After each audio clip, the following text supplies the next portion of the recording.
आइए दोस्तों, आज मैं इस वीडियो के माध्यम से आपको ये बताना चाहूँगा कि कैसे आप किसी बैंक के खिलाफ रिजर्व बैंक ऑफ इंडिया के लोकपाल डिपार्टमेंट को अपनी शिकायत ऑनलाइन भेज सकते हैं। तो देखिए फ्रेंड्स, अभी कुछ ही महीने हुए हैं, रिजर्व बैंक ऑफ इंडिया ने ये ऑनलाइन पोर्टल नया चालू किया है। तो इसका यूज़ करके आप अपनी शिकायत बैंकिंग ओम्बुड्समैन या फिर बैंकिंग लोकपाल के पास अपनी भेज सकते हैं। देखिए फ्रेंड्स, मैं आपको यहाँ पर एक ज़रूरी चीज़ ये बताना चाहूँगा कि रिज़र्व बैंक ऑफ इंडिया के पास आपको अगर अपनी शिकायत भेजनी है तो सबसे पहले तो आप अपने बैंक के ब्रांच मैनेजर को शिकायत दीजिए। और अगर वो आपकी हेल्प नहीं करता है, कोई मदद नहीं कर पाता है, तो उस केस में आप फिर अपने बैंक के स्टेट लेवल के नोडल ऑफिसर या फिर रीजनल लेवल ऑफिसर या फिर जोनल ऑफिसर को अपनी कंप्लेंट दीजिए। अगर वो भी आपकी शिकायत दूर नहीं कर पाते हैं तो फिर आप reserve bank of India Lokpal के पास अपनी शिकायत भेजिए। ऐसा नहीं करना है आपको कि आज आपको बैंक से कुछ समस्या हुई और आपने पहली स्टेप में ही लोकपाल के पास अपनी कंप्लेंट भेज दी। ऐसा नहीं करना है। पहले ब्रांच मैनेजर को देना है, उसके बाद अपने नोडल ऑफिसर या फिर रीजनल ऑफिसर या फिर जोनल ऑफिसर को देना है अपने बैंक की शिकायत आपके स्टेट के, और उसके बाद लोकपाल के पास आना है। तो इस वीडियो का डिस्क्रिप्शन चेक कीजिए। सब डिटेल्स बैंक से रिलेटेड, जिस भी बैंक का नाम इस वीडियो के टाइटल में देख रहे हैं उससे रिलेटेड सब डिटेल इस वीडियो के डिस्क्रिप्शन पे दी है। तो देखिए, इस पेज पे लैंड हो जाइए। यहाँ पर इस पेज की भी लिंक मैंने दे दिया है इस वीडियो के डिस्क्रिप्शन पे। यहाँ पर देखिए फाइल अ कंप्लेंट लिखा है, तो इस पर क्लिक कीजिए। एक नया टैब ओपन होगा जिसमें ये पूरा कंप्लेंट फॉर्म लोड होगा। तो जैसे ही आपके ब्राउज़र पे फ्रेंड्स लोड हो जाएगा, आपको सिलेक्ट करना है यहाँ पर कि आपको जो शिकायत है वो किसके अगेंस्ट में भेजनी है, टाइप ऑफ एंटिटी में। तो यहाँ पर देखिए अपन सेलेक्ट करते हैं बैंक। बैंक पे सिलेक्ट कीजिए और उसके बाद ये पूरा एक फॉर्म ओपन हो जाएगा, तो आप इसको आराम से अच्छे से पढ़ लीजिए।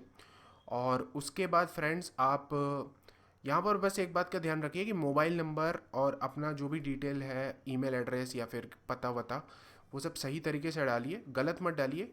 क्योंकि इनकेस अगर बैंक को या फिर लोकपाल के ऑफिस को आपको कांटेक्ट करने की ज़रूरत रही, महसूस हुई उनको, और अगर आपकी डिटेल गलत होगी तो आपको प्रॉब्लम हो सकती है। तो डिटेल सही तरीके से डालिए यहाँ पर। अब देखिए, यहाँ पर देखिए area of operation of banking ombudsman जो है, यहाँ पर आपको सिलेक्ट करना है उस बैंकिंग ओम्बुड्समैन का ऑफिस जहाँ पर आपको अपनी शिकायत भेजनी है। तो मैं एक एग्जांपल के तौर पे बताना चाहूँगा कि ये कैसे किया जाता है। जैसे समझ लीजिए आपका जो बैंक है वो मध्य प्रदेश में है, और समझ लीजिए आप रहते हुए मध्य प्रदेश में है।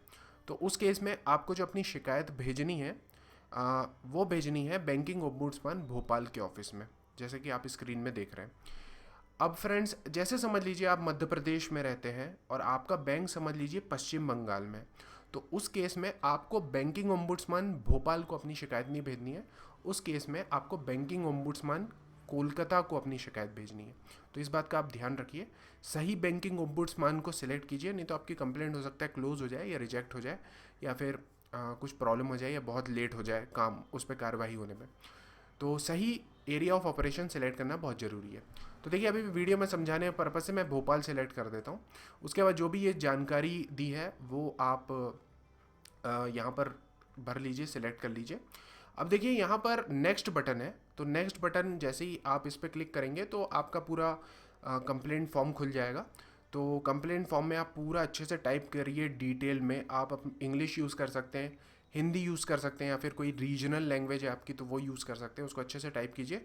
साथ साथ में अगर आपके पास कोई डॉक्यूमेंट अटैच करना है आपको अपनी कंप्लेंट के साथ, तो उसको अटैच कीजिए। बस एक बात का आप ध्यान रखिए फ्रेंड्स, कि आपने जब अपनी ब्रांच मैनेजर को कांटेक्ट किया था या फिर अपने बैंक के रीजनल या नोडल ऑफिसर को कांटेक्ट किया था, तो कोशिश कीजिए उस कंप्लेंट की एक कॉपी या फिर उनकी तरफ से जो जवाब आया था उसकी एक कॉपी आप यहाँ पर ज़रूर अटैच कर दीजिए, ताकि लोकपाल को ये क्लियर हो जाएगा कि आपने पहले बैंक लेवल पे बड़े ऑफिसर को कांटेक्ट किया और उसके बाद ही लोकपाल के पास आ रहे हैं। तो फ्रेंड्स, अगले पेज पे आप अटैच कर दीजिए फाइल्स ज़रूरी जो भी आपको अटैच करना है। और साथ साथ में फ्रेंड्स आप अपना कंप्लेंट अच्छे से पूरा फुल डिटेल के साथ लिख दीजिए। और जैसे ही आप अपनी कंप्लेंट को सबमिट करेंगे तो फ्रेंड्स आपको एक ट्रैकिंग नंबर प्रोवाइड कर दिया जाएगा। तो ट्रैकिंग नंबर या फिर रजिस्ट्रेशन नंबर जो रहता है फ्रेंड्स, वो आपका रहता है जिससे आप अपनी कंप्लेंट का स्टेटस चेक कर सकते हैं। तो मैं आपको दिखाता हूँ कि वो कैसे किया जाता है। तो देखिए फ्रेंड्स, यहाँ पर वापस उसी पेज पे आ जाते हैं। यहाँ पर दिखा है ट्रैक योर कंप्लेंट। तो इस पर आप जैसे ही क्लिक करेंगे फ्रेंड्स, तो एक और पेज न्यू टैब में ओपन होगा। यहाँ पर आपको जो कंप्लेंट रजिस्टर करने के बाद जो ट्रैकिंग नंबर या फिर कंप्लेंट रजिस्ट्रेशन नंबर मिला था उसको यहाँ पर एंटर करना है। तो देखिए, कंप्लेंट नंबर एंटर कीजिए, कैप्चा भरिए और सबमिट बटन पे क्लिक कीजिए। आपको लेटेस्ट स्टेटस मिल जाएगा कि आपकी कंप्लेंट पे काम हो रहा है कि नहीं हो रहा, या फिर आपकी कंप्लेंट का क्या प्रेजेंट स्टेटस है। एक और चीज़ मैं आपको जो ज़रूरी चीज़ ये बताना चाहूँगा फ्रेंड्स, वो ये है कि reserve bank of India ombudsman के पास आप जब अपनी शिकायत भेजते हैं तो उस केस में फ्रेंड्स आप बहुत हाई चांसेस है आपकी शिकायत को कम्प्लीटली दूर कर दिया जाता है। बट इनके समझ लीजिए कि आपने शिकायत भेजी लोकपाल को और उसके बाद भी आपकी शिकायत दूर नहीं हो रही है, तो उस केस में आप अपील फाइल कर सकते हैं। तो यहाँ पर देखिए फाइल एंड अपील लिखा हुआ है, तो इस पर आप क्लिक कीजिए। उसी प्रकार का एक फॉर्म लोड होगा जहाँ पर आपको अपनी पहली कंप्लेंट, मतलब जो आपको कंप्लेंट रजिस्ट्रेशन नंबर मिला था और जिस पे आपको अब अपील फाइल करनी है, उसको आपको यहाँ पर डालना है। तो यहाँ पर कंप्लेंट नंबर डालिए और कैप्चा भरिए, सबमिट बटन पे क्लिक कीजिए। आप अगले पेज पे अपील फाइल कर सकेंगे। तो देखिए फ्रेंड्स, मैंने आपको बता दिया है कि कैसे आप अपनी कंप्लेंट रजिस्टर कर सकते हैं, साथ साथ में कंप्लेंट को ट्रैक कर सकते हैं, और साथ साथ में अगर लोकपाल आपकी मदद नहीं करता है तो उस केस में आप रिजर्व बैंक के अपीलेट ऑफिसर को कैसे अपील दे सकते हैं अपनी। और बाकी और भी जानकारी इस पेज पे पूरी दी हुई है, तो आप इस पेज पे आके अच्छे से पढ़ लीजिए, समझ लीजिए। और फ्रेंड्स, मैं आशा करता हूँ वीडियो आपको पसंद आया होगा। अगर हाँ तो लाइक कीजिए, शेयर कीजिए, सब्सक्राइब कीजिए। Thanks for watching.